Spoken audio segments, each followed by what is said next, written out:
Salut tout le monde, aujourd'hui on apprend qu'on va mettre une caméra sur une rail comme ceci ou n'importe quel autre objet pour vous suivre dans un niveau ou suivre votre joueur.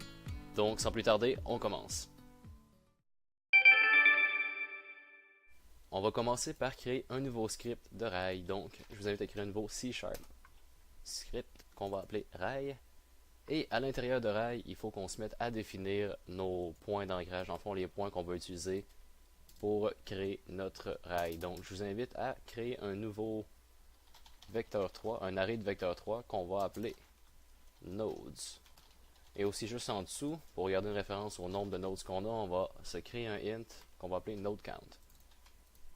Maintenant, on va se créer un start, donc private void start, et à l'intérieur, on va aller assigner tous les enfants de notre objet en tant que nodes. Donc, node count va être égal à transform.getChildCount, qui est une fonction même si on n'a pas d'inhéritance.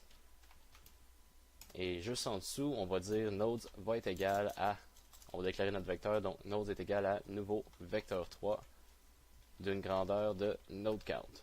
Là bien sûr, on va aller remplir notre array, donc for int i va être égal à 0 tant que i est plus petit que tant que i est plus petit que le nombre de nodes i++. Et là, on va aller itérer dans chacune de nos enfants transform pour aller assigner le vecteur 3 de position. Donc transform.getChild à l'index i.position. Ok, parfait. Maintenant, on va se faire une petite représentation visuelle pour être sûr que tout fonctionne. Donc private void update. Et à l'intérieur du update, je vais écrire si il y a plus qu'une node, parce que s'il y a juste un point, dans le fond, on ne pourra pas se créer un segment. Et si on n'a pas de segment, on ne pourra pas projeter notre caméra sur ce segment-là. Il nous faut absolument un point de départ et un point d'arrivée. Donc si on a juste une node, ça ne marchera pas. Donc si on a plus qu'une, on écrit pour int est égal à 0. Et ça, c'est juste du code qu'on va mettre pour se débugger, pour pouvoir le visualiser. Après, on va l'enlever.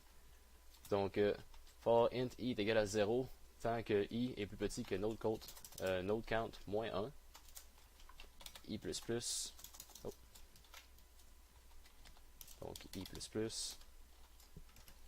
et on va se faire un debug.drawLine, oh, pas drawLine, et à l'intérieur de ça, on va mettre la nodes à l'index i, plus elle qui vient tout de suite après, donc nodes i plus 1. Et on peut lui donner une petite couleur, donc color green dans mon cas. Parfait. Donc allons tester ça in-game. Je vais me créer un nouveau objet quand je vais appeler rail. Et ça va être le parent de tous les points d'ancrage. Donc rail, je vais même y mettre un beau petit tag. À l'intérieur de rail, je vais me créer, pour qu'on puisse mieux le visualiser, je vais me créer des sphères. Mais j'aurais pu me créer des GameObject vides aussi. Tout ce qu'on a besoin, c'est le transform component. Donc, sphère, je vais enlever le collider. Et on s'assure que sphère soit un enfant de rail. En fait, je vais l'appeler node. Et là, on va se créer un petit système de rail. Donc, je vais dupliquer ma sphère. Et je vais la déplacer vers la gauche. Donc, comme ça. Maintenant, on s'assure que notre script de rail est bel et bien sur notre objet de rail et on passe sur Start. On devrait voir une belle petite connexion entre toutes nos sphères. Si on en déplace une juste pour voir, on peut voir que tout est connecté ensemble pareil. Donc, parfait. Maintenant, on a tous les points d'ancrage de notre rail et qu'est-ce qu'il nous reste à faire, c'est de créer un script qui va servir de mover. Donc, je vais appeler ça rail mover. Et ce script-là, je vais le déplacer je vais le mettre sur ma caméra ou sur n'importe quel objet. Et c'est ça qui va faire que mon objet va se déplacer sur le rail. Donc, pour ce faire, je vais ouvrir mon script. Je vais aller voir à l'intérieur, je vais tout le cleaner. Et je vais me déclarer une coupe de variables. Donc, public rail. Hey, salut tout le monde! Aujourd'hui, on va apprendre à mettre une caméra ou n'importe quel objet sur une rail qu'on va créer dans un environnement en 3D. Et private transform, this transform pour optimiser un petit peu notre code. Et juste en dessous, je vais aller assigner ces variables-là dans le start. Donc private void start. This transform va être égal à transform. Et c'est un petit peu juste ça qu'on peut faire pour l'instant. Le reste, il faudra qu'on aille le coder dans notre script de rail. Donc c'est juste ça qu'on va avoir besoin pour l'instant. Je vous invite à aller le déplacer sur votre caméra pareil. Donc vous prenez votre rail mover, vous venez le placer sur votre caméra. Et je vais assigner le rail dans mon champ ici rail. Et ensuite ma capsule qui se trouve être mon joueur. C'est ça que je déplace dans l'écran. Je vais aller le mettre en tant que lookat dans ma caméra. Donc lookat à la capsule. Parfait. D'accord, donc une fois que tout ça est fait, il va falloir qu'on commence à faire un petit peu de mathématiques. Donc on va prendre la position du joueur en tout temps. Et ensuite, il faut déterminer c'est quelle la node la plus proche. Donc est-ce que c'est cette sphère-là, ou celle-ci, ou celle-ci. Dans notre cas en ce moment, ce serait ce node-là. Et ensuite, il faut projeter la position du joueur sur le segment vers ici et celui-là. Si la node la plus proche est la dernière ou la première, il va juste falloir qu'on le projette sur un seul segment. Donc, pour ce faire, commençons tout de suite à retourner dans notre Rails script. On va se faire un petit peu de fonction. En fait, on va faire la fonction qui va contrôler le tout. Ça va être une public vecteur 3 parce qu'on veut retourner la position dans laquelle la caméra va se trouver à la fin. Je vais appeler ça project position on rail. Project position on rail qui va prendre en entrée une position, donc dans notre cas la position du joueur. Et ensuite, qu'est-ce qu'il va falloir faire ici? On vient juste de le dire, il faut qu'on détermine c'est quoi la node la plus proche, donc closest node index. En ce moment, on n'a rien pour ça, donc je vais juste le mettre à 0, mais il va falloir qu'on fasse un get closest node. On va se créer une fonction un petit peu plus tard. Et ensuite, si la node la plus proche est égale à 0, donc c'est la première dans notre array, il va falloir qu'on projette sur le premier segment. Donc, project on first segment. Ensuite, si la node la plus proche, if closest node index, est égal au nombre de nodes qu'on a moins 1, dans le fond la dernière, on fait simplement projeter on last segment. Et ensuite, si c'est pas la première et pas la dernière, il va falloir qu'on projette sur deux segments différents. Donc, project on the two connected segments. Et on retourne le shortest vecteur 3. Donc, on retourne le plus petit. Ok, ça va être ça notre fonction. Je vais aller changer tout de suite mon paramètre dans le Railmover. Donc, je vais me créer un update juste en dessous. Private void update. Et ça va être this transform point position va être égal à project on rail et j'envoie le lookat point position en paramètre. Et c'est comme ça que ça va marcher, sauf qu'en ce moment, on n'a pas encore codé les fonctions pour aller chercher la node la plus proche et aller projeter notre point sur un segment. Donc, je vais mettre ça en commentaire pour l'instant. On va y revenir un petit peu plus tard. Et on va commencer par coder notre closest node function. Donc, je zoome un petit peu. Private int dans ce cas-ci, parce qu'on va retourner l'index get closest node qui va prendre bien sûr en paramètre la position du joueur encore une fois. Donc int closest node index, closest node index va être égal à -1 pour l'instant. Et ensuite, on va déclarer un float aussi qu'on va appeler shortest distance qui va être égal à 0. Donc, maintenant, pour trouver la position la plus proche de notre joueur, il faudrait qu'on qu'on itère au travers de tous nos vecteurs 3 qu'on a dans Nodes.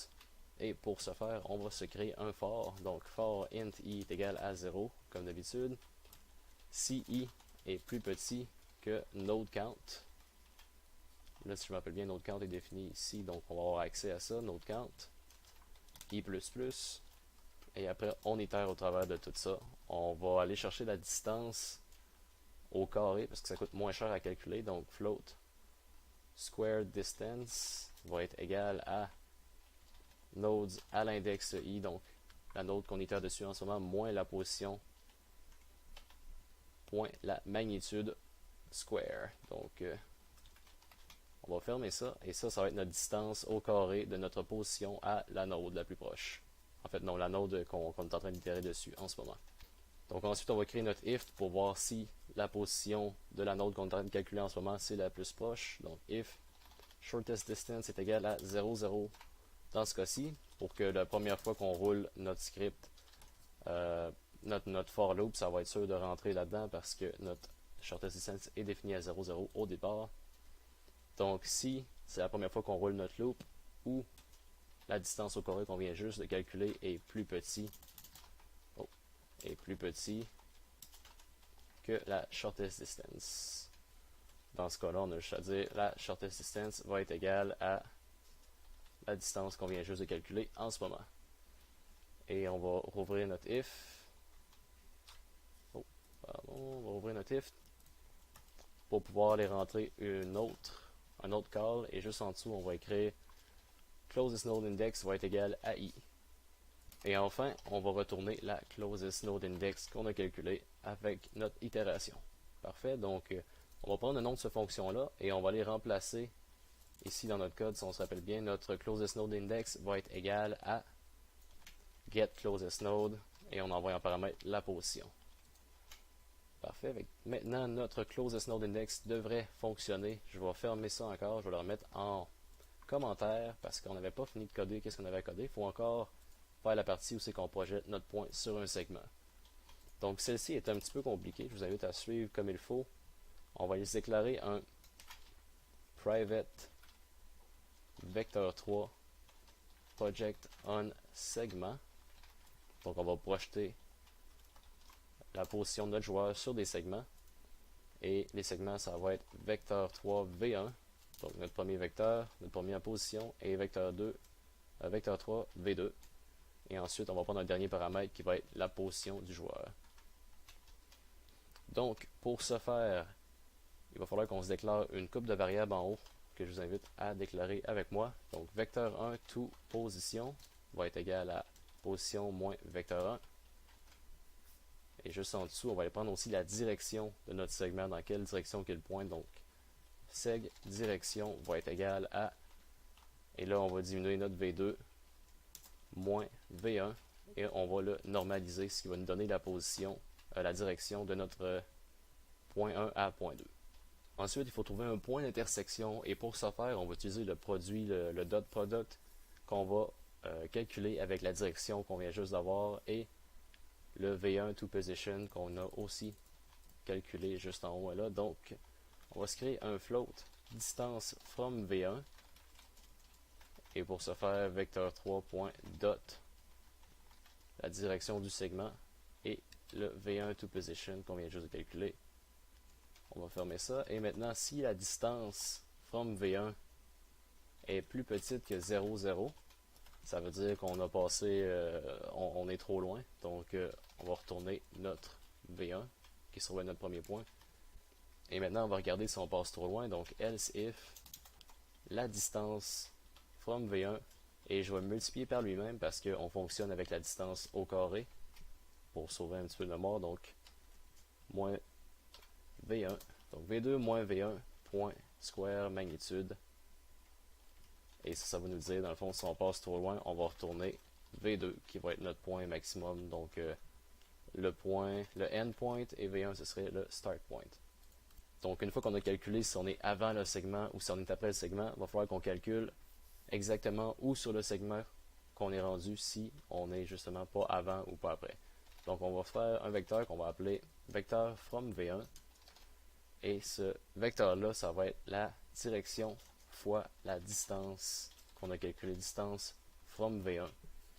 Et donc ça ici ça va être un vecteur normalisé, on n'oublie pas, donc ça va être un vecteur qui va avoir une magnitude de 1, et ça nous sert à utiliser la direction que là-dedans fois la distance de V1, et comme ça on va avoir le vecteur parfait entre on va avoir le vecteur parfait qui relie notre V1 à la position d'arrivée. Donc pour ce faire, on va retourner notre V1 plus le vecteur qu'on vient de calculer et ça devrait fonctionner. Maintenant, on va juste aller le tester parce que c'est une fonction quand même assez compliquée. Je vous invite à changer le private ici pour un public et on va aller tester ça in-game. Donc, je vais revenir ici dans mon Rail Mover script. Je vais mettre ça en commentaire et je vais écrire distanceForm.position va être égal à pas local. DistanceForm.position va être égal à rail.projectOnSegment. Et là, on va lui donner des positions à l'aveugle. Je vais écrire vecteur 3.0 et disons vecteur 3.forward times 25. Et la position de notre joueur, donc le lookat.position. Je vais fermer ça.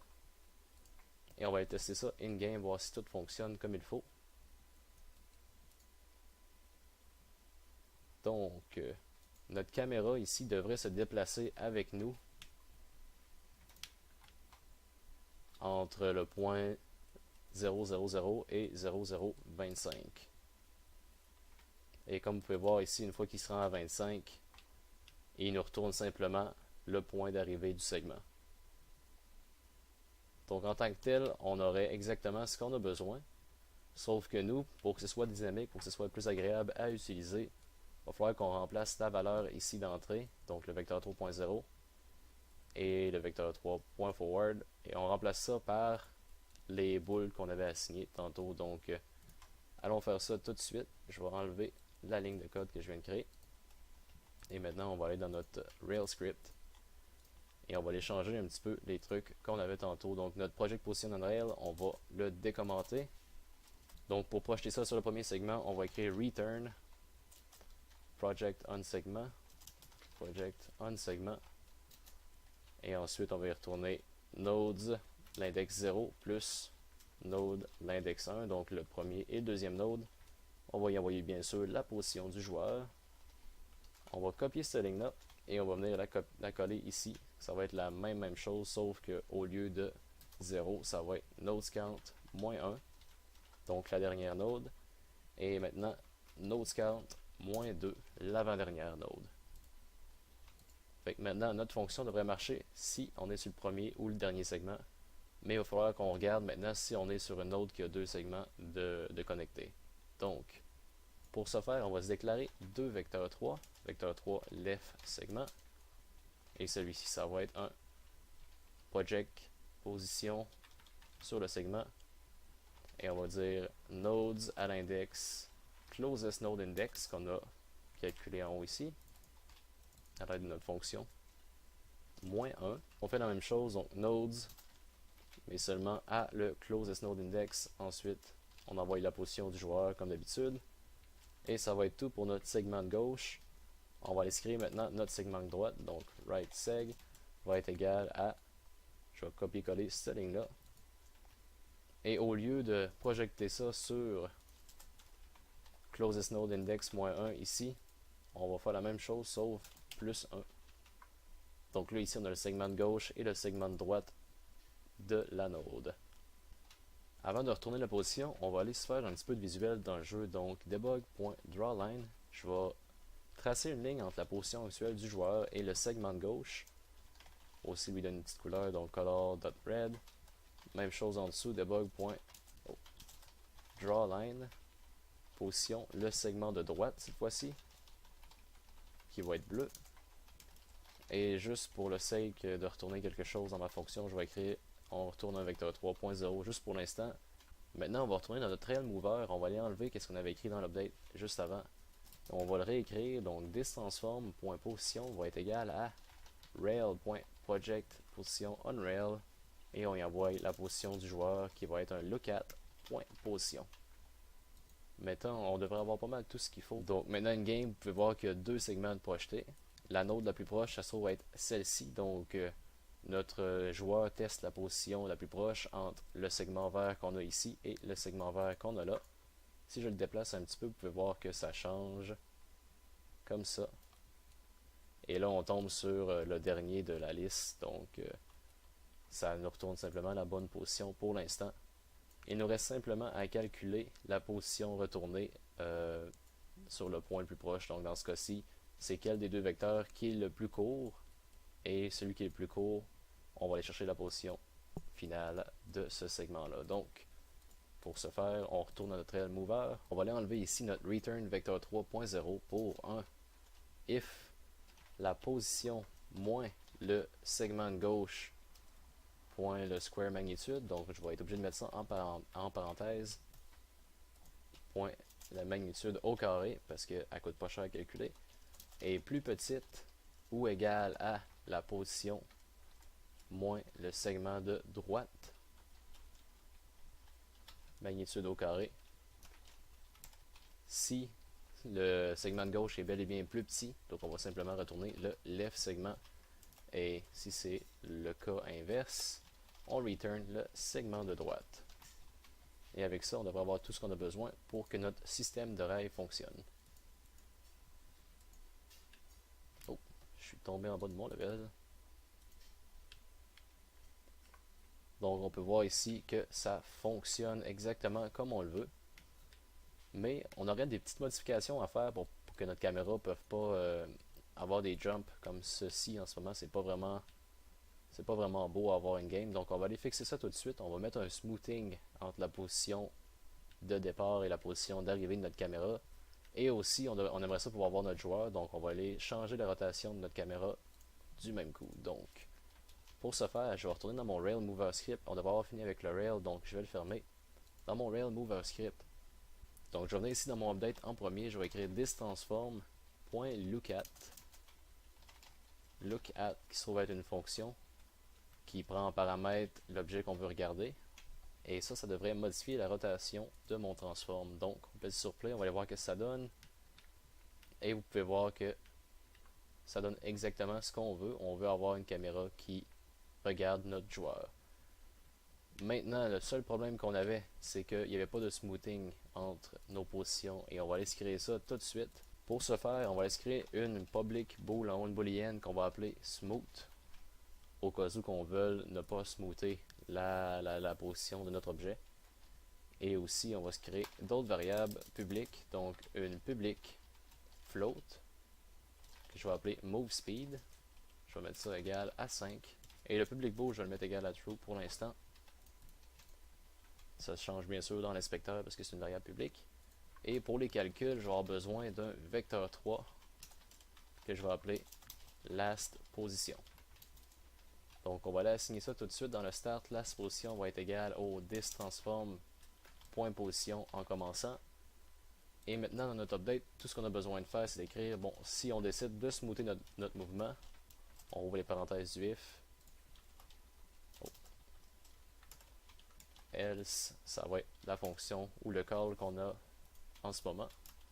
Mais dans notre if, on va écrire thisTransform.position va être égal à notre last position et on va venir ici calculer la last position. Donc last position va être égal à un lerp qu'on va faire, donc vector3.lerp last position et ensuite on va venir chercher la position qu'on aurait supposé avoir eu si on aurait calculé comme tantôt, donc rail.projectPositionOnRail, lookat.position, et ensuite bien sûr on y donne le move speed fois time.deltaTime.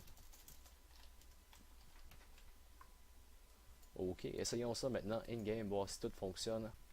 Donc on peut voir que c'est exactement ce qu'on veut. Maintenant, tout ce qu'il nous reste à faire pour avoir un beau système de follow on rail, ce serait qu'on se crée un système, un objet de rail un petit peu plus beau. Donc c'est exactement ça que je vais aller faire pour vous montrer un exemple qui a de l'allure. Maintenant, allons regarder qu'est-ce que ça pourrait donner avec un petit peu plus de travail de position sur les nodes et aussi un terrain qui a été généré juste pour ça. Je vous invite à regarder sur les deux écrans en même temps. Je vais générer mon niveau et on va aller se promener un petit peu.